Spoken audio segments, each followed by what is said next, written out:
Apakah benar semua yang mengaku Habib di Indonesia adalah keturunan Rasulullah? Pertanyaan ini selalu memantik rasa penasaran, sekaligus perdebatan. Ada yang menjawab dengan penuh keyakinan, tentu saja, mereka membawa darah mulia dari Rasulullah. Namun ada juga yang meragukan, benarkah? Bukankah keturunan itu mudah diklaim, tapi sulit diverifikasi? Isu ini menjadi polemik yang terus berulang di tengah umat Islam. Di satu sisi, umat diajarkan untuk menghormati Ahlul Bait, keluarga Rasulullah, karena keutamaan mereka disebut dalam Al-Quran dan hadis. Di sisi lain, sejarah mencatat bahwa tidak semua klaim nasab benar adanya. Bahkan, sejak abad-abad awal Islam, sudah muncul peringatan dari ulama bahwa tidak semua yang mengaku Sayyid adalah benar-benar Sayyid. Mengapa isu ini penting? Karena ia menyentuh dua hal yang paling peka dalam kehidupan umat Islam, agama dan kehormatan Rasulullah. Bagi sebagian orang, gelar, Habib, atau Sayyid, langsung menimbulkan aura wibawa. Mereka dianggap lebih suci, lebih dekat dengan Allah, dan otomatis layak dihormati. Namun, jika klaim itu tidak benar atau justru disalahgunakan, umat bisa terjebak pada fanatisme buta. Dalam sejarah Nusantara, khususnya Indonesia, fenomena Habib telah menjadi bagian sosial yang kuat. Kehadiran mereka dalam dakwah, tarekat, bahkan politik, memberi pengaruh besar. Tetapi, bersamaan dengan itu, lahirlah juga keraguan, benarkah mereka semua adalah keturunan Rasulullah? Atau sebagian hanya menempelkan identitas demi pengaruh sosial? Konten panjang ini akan membahas polemik nasab Habib dari berbagai sisi. 1. Sejarah nasab Rasulullah dan bagaimana ulama menjaga silsilah. 2. Perjalanan Habaib dari Hadramaut ke Nusantara. 3. Polemik dan kontroversi yang muncul di Indonesia. 4. Pandangan Al-Quran dan hadis tentang nasab dan amal. 5. Refleksi bagi umat Islam di era modern. Tujuannya bukan menyerang pihak tertentu, melainkan mengajak berpikir kritis. Sebab, kemuliaan sejati bukanlah pada gelar, pakaian, atau pengakuan nasab, melainkan pada takwa dan akhlak. Sejarah nasab Rasulullah, penjagaannya. Sejak wafatnya Rasulullah, satu hal yang paling dijaga oleh umat Islam adalah garis keturunan beliau. Karena dari sanalah lahir istilah Ahlul Bait, Sayyid, dan Habib yang kita kenal hingga hari ini. Tapi apakah nasab itu benar-benar terjaga murni, ataukah ada campuran klaim yang sulit diverifikasi? Awal mula nasab Rasulullah. Rasulullah wafat pada tahun 11 Hijriah tanpa meninggalkan keturunan laki-laki yang bertahan hidup. Putra beliau dari Khadijah, Qasim, Abdullah, dan Ibrahim, meninggal di usia kecil. Satu-satunya jalur yang berlanjut hanyalah dari putri beliau, Fatimah Az-Zahra. Fatimah menikah dengan sepupunya, Ali bin Abi Thalib, dan dari pernikahan itu lahirlah Hasan, Husain, Zainab, dan Ummu Kultsum. Sejarah mencatat bahwa dari Hasan dan Husain, garis keturunan Rasulullah terus berlanjut hingga kini.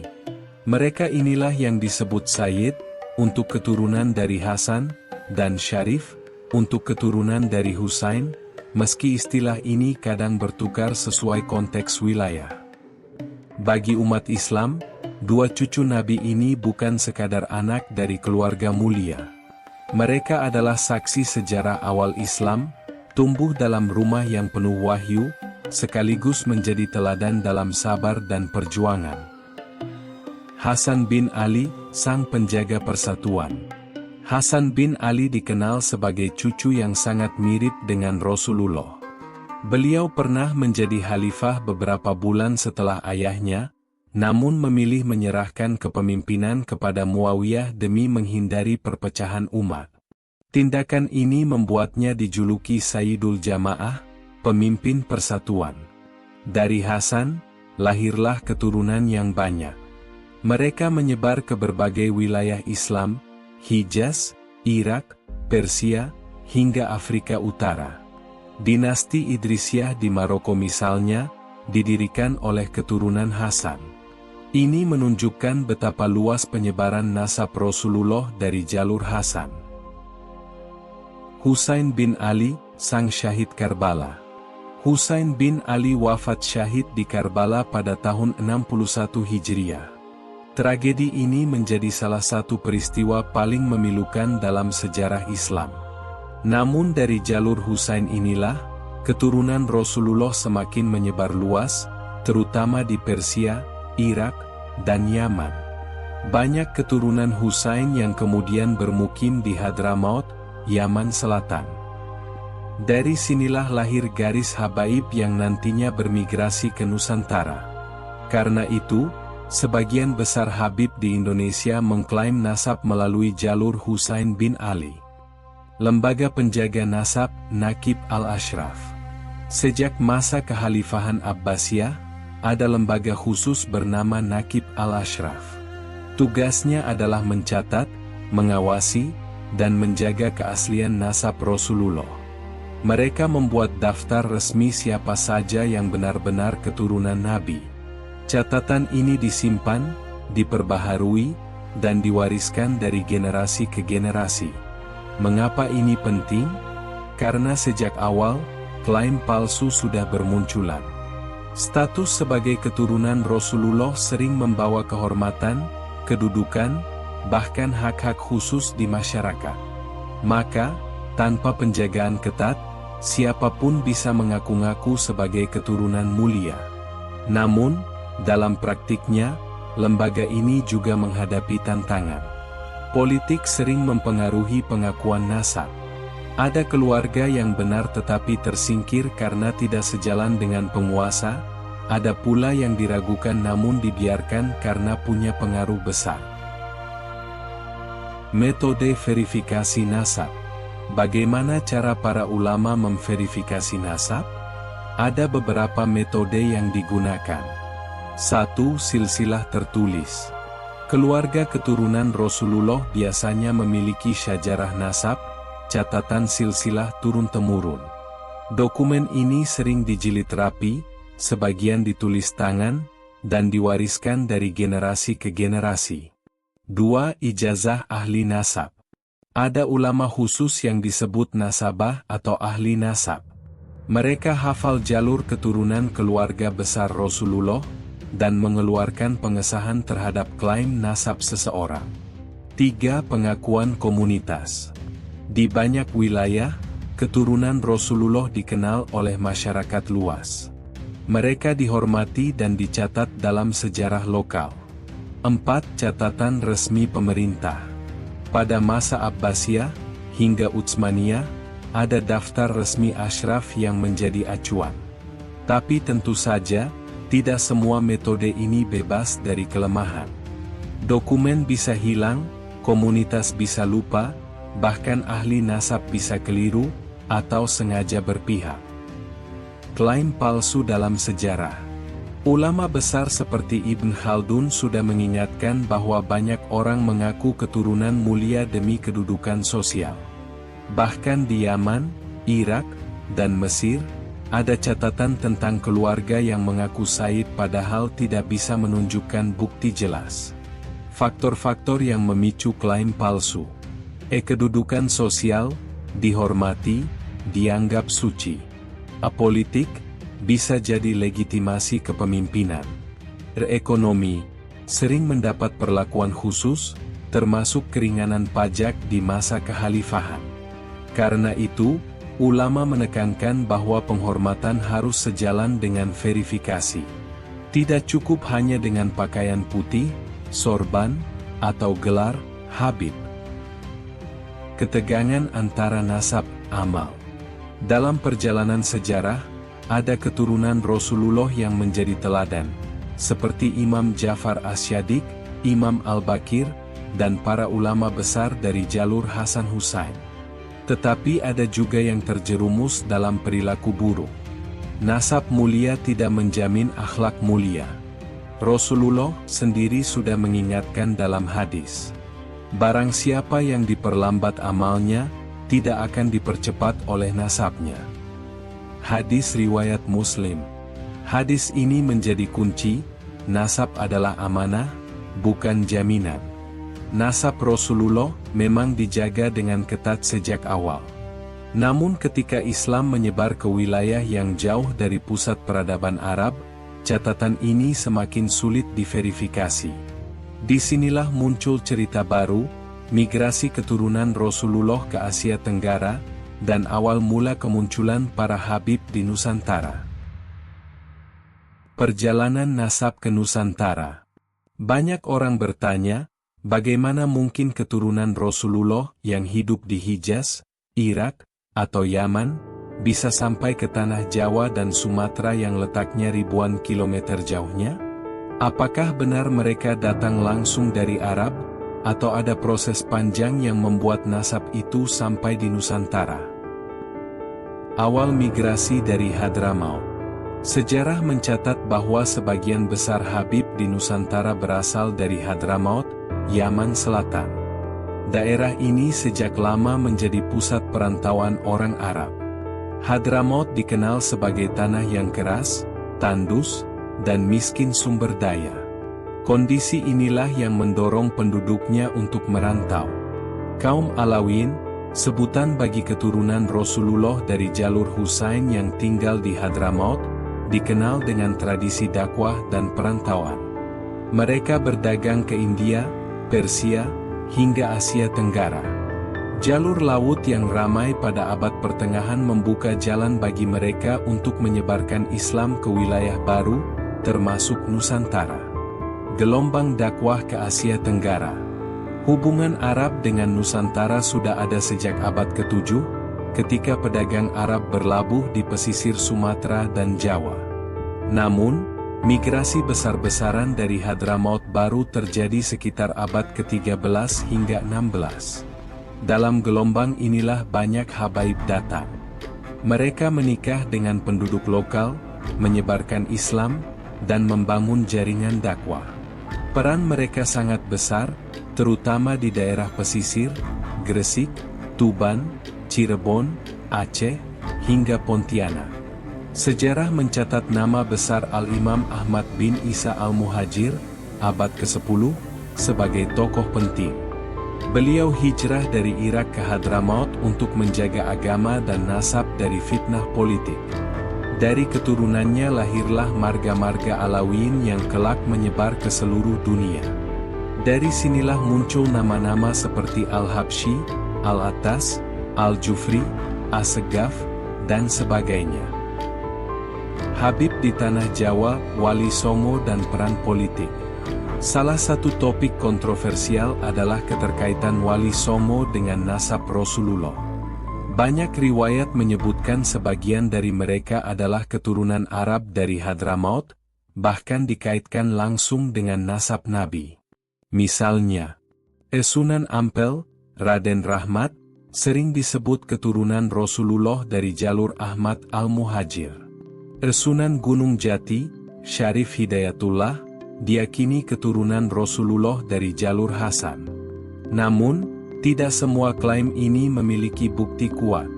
Sebagian hanya didasarkan pada tradisi lisan dan naskah lokal. Disinilah muncul polemik, benarkah mereka Habib asli, ataukah klaim itu lahir belakangan untuk memberi legitimasi spiritual pada dakwah mereka?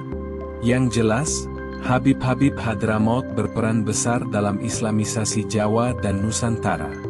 Mereka tidak hanya berdakwah, tetapi juga terlibat dalam politik.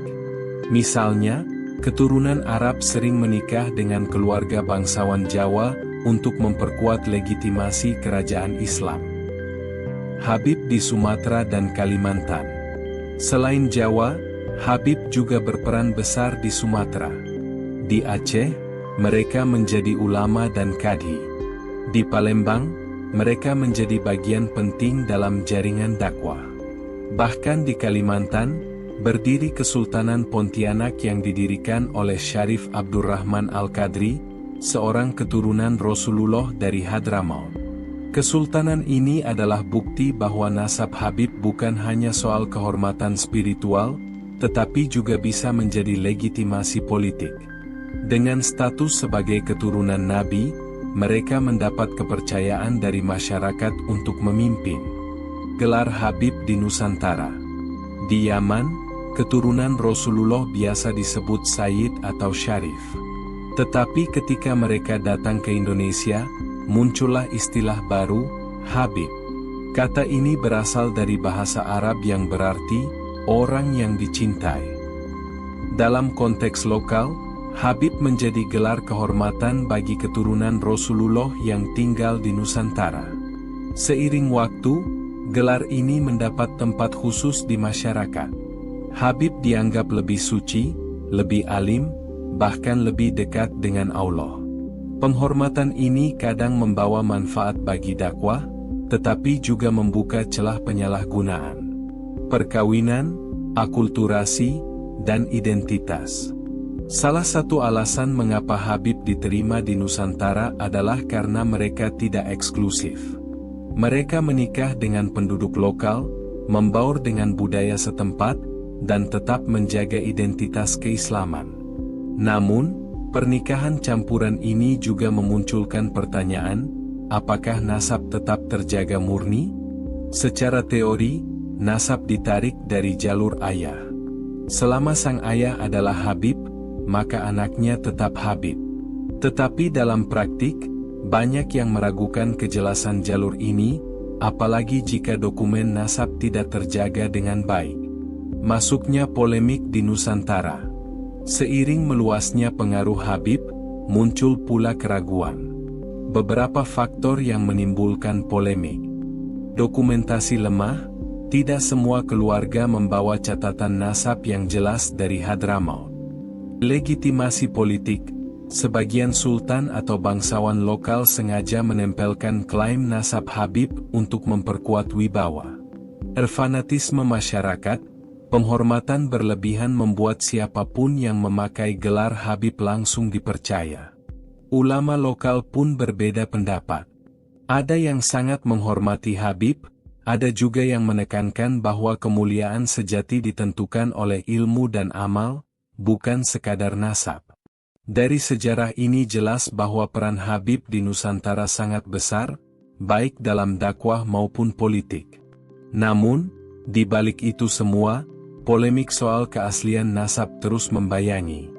Apalagi di era modern, ketika masyarakat semakin kritis, pertanyaan itu semakin tajam. Benarkah semua Habib di Indonesia benar-benar keturunan Rasulullah, ataukah ada yang sekadar mengaku-ngaku? Polemik atau kontroversi Habib di Indonesia. Di satu sisi, masyarakat kita memandang Habib sebagai keturunan mulia Rasulullah yang harus dihormati. Tapi di sisi lain, muncul pertanyaan tajam, apakah benar semua Habib di Indonesia memiliki nasab yang sahih? Dan apakah gelar itu otomatis menjadikan mereka lebih suci dari umat Islam lain? Habib dalam pandangan masyarakat. Sejak lama, gelar Habib di Indonesia membawa aura wibawa. Masyarakat awam sering menganggap seorang Habib lebih dekat dengan Allah, doanya lebih mustajab, dan keberadaannya lebih mulia dibanding Muslim biasa. Bahkan, dalam acara keagamaan, Habib biasanya mendapat tempat istimewa. Mereka duduk di barisan depan, diberi penghormatan khusus, bahkan disalami dengan penuh takzim. Tidak jarang pula muncul keyakinan bahwa Habib memiliki barakah yang bisa menular hanya dengan mencium tangan mereka. Fenomena ini memiliki sisi positif. Umat mencintai Ahlul Bait dan mengingat Rasulullah melalui keturunannya. Namun sisi negatifnya, penghormatan berlebihan sering berubah menjadi kultus pribadi. Habib dipandang nyaris tanpa celah, sehingga kritik sulit diterima, bahkan meskipun yang bersangkutan berbuat salah. Kontroversi nasab, antara keyakinan dan keraguan. Inilah inti polemik. Benarkah semua Habib di Indonesia benar-benar keturunan Rasulullah? keyakinan penuh, sebagian orang meyakini klaim Habib tanpa ragu. Mereka percaya bahwa catatan nasab terjaga, diturunkan dari Hadramaut, dan diteruskan di Nusantara. Keraguan kritis, sebagian lain mempertanyakan validitasnya. Apalagi, dalam sejarah migrasi, banyak catatan nasab hilang, bercampur, atau bahkan hanya berdasarkan pengakuan lisan. Disinilah muncul istilah yang sering terdengar, Habib sejati versus Habib gadungan. Masyarakat mulai curiga pada orang yang tiba-tiba mengaku Habib tanpa silsilah jelas, atau yang menggunakan gelar Habib hanya demi kehormatan sosial. Lebih jauh lagi, ada yang berpendapat bahwa tidak semua yang disebut Habib di Indonesia punya bukti kuat tentang jalur nasabnya. Sebagian hanya menempelkan gelar karena populer dan dihormati. Kontroversi ini menjadi semakin panas ketika ada perbedaan sikap di kalangan ulama. Ada yang menekankan kewajiban menghormati siapapun yang mengaku keturunan Nabi. Ada pula yang lebih tegas, menolak pengakuan tanpa bukti, dan menekankan bahwa kemuliaan harus ditopang akhlak dan ilmu. Perilaku oknum Habib dan krisis keteladanan. Salah satu alasan munculnya polemik adalah perilaku sebagian oknum Habib. Tidak semua tentu, tapi sebagian kecil yang menyalahgunakan gelar Habib justru merusak citra mulia. Ada yang terlibat kasus moral, ada yang memamerkan gaya hidup hedonis, ada pula yang menggunakan status Habib untuk menguasai massa demi kepentingan politik. Bahkan tidak jarang ada klaim karamah dan kesaktian yang sulit diterima akal, tapi tetap diikuti masyarakat karena itu Habib. Kondisi ini menimbulkan kekecewaan. Banyak umat mulai bertanya, kalau benar keturunan Rasulullah, kenapa akhlaknya tidak mencerminkan teladan beliau? Disinilah titik kritisnya. Nasab seharusnya menjadi amanah, bukan perisai untuk membenarkan kesalahan. Rasulullah sendiri bersabda, barang siapa yang diperlambat amalnya, nasabnya tidak akan mempercepatnya. Hadis riwayat Muslim. Hadis ini menutup pintu bagi siapapun yang merasa cukup dengan garis keturunan tanpa akhlak mulia. Fanatisme buta dan bahayanya. Kontroversi juga dipicu oleh fanatisme pengikut. Ada sebagian kelompok masyarakat yang membela Habib apapun yang terjadi. Kritik sedikit saja dianggap penghinaan terhadap Rasulullah. Padahal, yang dikritik bukan nasab Nabi, melainkan perilaku individu. Fanatisme buta ini berbahaya karena 1. Menutup pintu koreksi, Habib bisa berbuat salah tapi tidak berani dikritik. 2. Munculnya penyalahgunaan, ada yang menggunakan massa pengikut untuk kepentingan pribadi. 3. Merosotnya akidah, sebagian pengikut percaya bahwa Habib bisa memberi syafaat mutlak, padahal syafaat hanya milik Allah dan Rasulullah dengan izinnya. Fenomena ini menjadikan polemik semakin tajam. Ada kubu yang fanatik membela Habib, ada kubu yang skeptis, dan ada yang berusaha bersikap adil. Polemik ini menunjukkan bahwa posisi Habib di Indonesia penuh dilema. Di satu sisi, mereka dihormati sebagai keturunan Rasulullah. Di sisi lain, ada krisis keteladanan dan keraguan tentang keaslian nasab. Maka, pertanyaan berikutnya adalah, bagaimana sebenarnya pandangan Al-Quran dan hadis tentang nasab? Apakah benar nasab mulia otomatis menjamin kemuliaan di sisi Allah? Perspektif Islam tentang nasab amal. Seandainya nasab saja sudah cukup untuk masuk surga, maka Abu Lahab tidak akan diabadikan Allah dalam Al-Quran sebagai penghuni neraka. Sebab dia adalah paman Rasulullah. Namun faktanya, kemuliaan nasab tanpa iman dan amal justru tidak berarti apa-apa. Kemuliaan Ahlul Bait dalam Al-Quran dan hadis. Islam mengakui bahwa keluarga Rasulullah memiliki kedudukan mulia. Allah berfirman, sesungguhnya Allah hendak menghilangkan dosa dari kalian, wahai Ahlul Bait, dan membersihkan kalian sebersih-bersihnya. Quran Surat Al-Ahzab 33. Hadis juga banyak menyebut keutamaan mencintai Ahlul Bait. Rasulullah bersabda, "Aku tinggalkan kepada kalian dua perkara, Kitabullah dan Ahlul Baitku. Jika kalian berpegang pada keduanya, kalian tidak akan tersesat." Hadis riwayat Muslim.